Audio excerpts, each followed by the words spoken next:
PTSD and cannabis. There's a long history of activists fighting for the rights of survivors of sexual assault, veterans, and other trauma survivors to use cannabis as their medicine. Not only do we hear so many stories of how much it helps, we also know that the endocannabinoid system is very much tied up with our fear and trauma response, and there is a wealth of data on using cannabinoids to help. I'm Lex Pelger. These are the fine CBD and THC products of PlusCBD. On the cannabinoids, ask me anything. On PTSD, I'll start with the research and end with the advice and a caution. So I'll use research from just in the last year, and then you can imagine how much is done in the last 15 years. And if you want to see all of the research, check out the newly updated PTSD page on CVResearch.info. For starters, in recent public health data about medical cannabis programs in the US, PTSD was the most common qualifying condition after pain and anxiety. And in recent real-world data of people being prescribed cannabis for their PTSD, 3 months of cannabis-based medicines substantially reduced their symptoms, with greater improvements in those with comorbid depression. And in data from a UK medical cannabis registry, those using cannabis reported significant improvements in mood, sleep quality, intrusion symptoms, reactivity alternations, and overall health.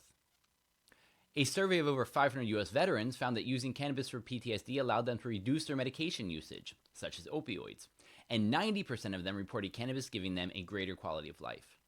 And the same was true for Dutch veterans with chronic PTSD.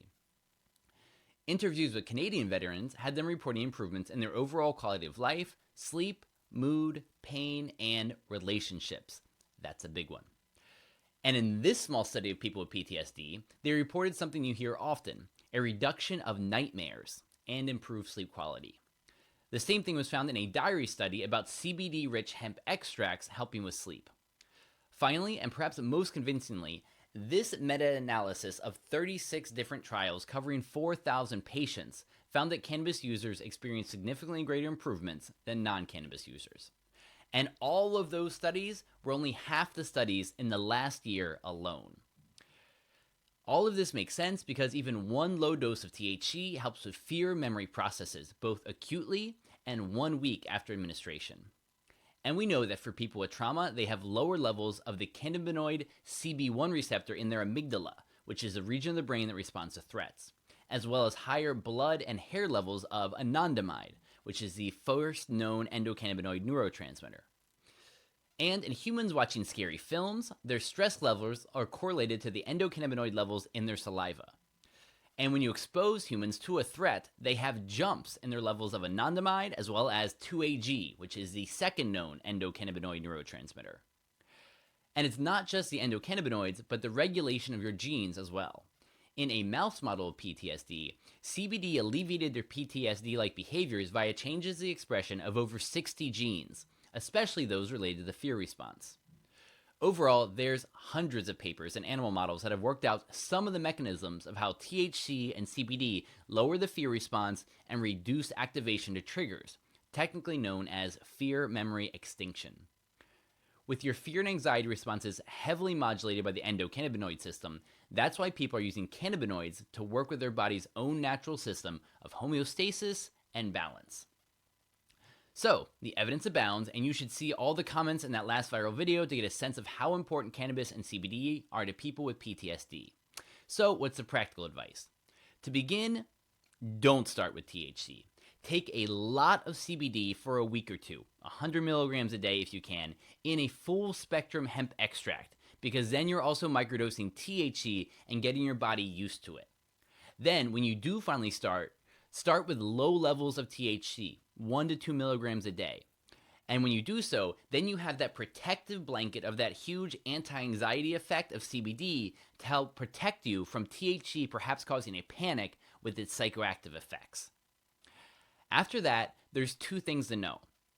Most people will only need moderate levels of THC throughout the day. So that's edibles for long-lasting relief, and then smoking or vaping or small dabs of concentrate for acute flare-ups. You do have to experiment to find the amounts and the times of day and the ingestion methods that work best for you. But in terms of dosage, when I was on the road, I saw veterans and other people with PTSD who were taking huge dabs of cannabis concentrates all day. And while it would have been enough to lock me to the couch, they weren't even getting high from it anymore. They had built up a tolerance to the psychoactive effects, and that was simply the level it took to calm down their nervous system. So while it's always a good idea to go low and to start slow, people with PTSD should remember that it might take quite high levels of THC for you to find that sweet spot that helps you the most. The other thing to remember is one that I was reminded of in the comments of that last viral video. Some people will always have a bad reaction to THC. It causes panic attacks in them, or it brings out their dark side, or it doesn't agree with their system physically.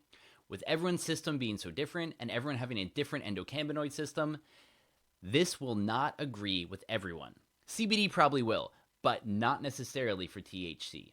So I wouldn't give up after just one bad experience with THC because you might need to build up a tolerance, but if you give a few good tries to THC and it doesn't agree with you, you may be in the group of people who it doesn't work for. Lastly, I'm not going to cover it here, but the scientific literature on MDMA or psilocybin mushrooms for PTSD is overwhelming, as is the underground reports on the use of ayahuasca. My main advice with any of these plant medicines, including cannabis, is only to work with someone you trust who has had training and experience with holding space for trauma. I've heard far too many stories of underground practitioners with no training in dealing with trauma who blow up a client and then ghost them because they don't know what to do. You don't want someone with good vibes. You want someone with experience treating trauma who has training in it. So, overall, high doses of CBD and low doses of THC have a large body of evidence suggesting their benefits for helping with PTSD.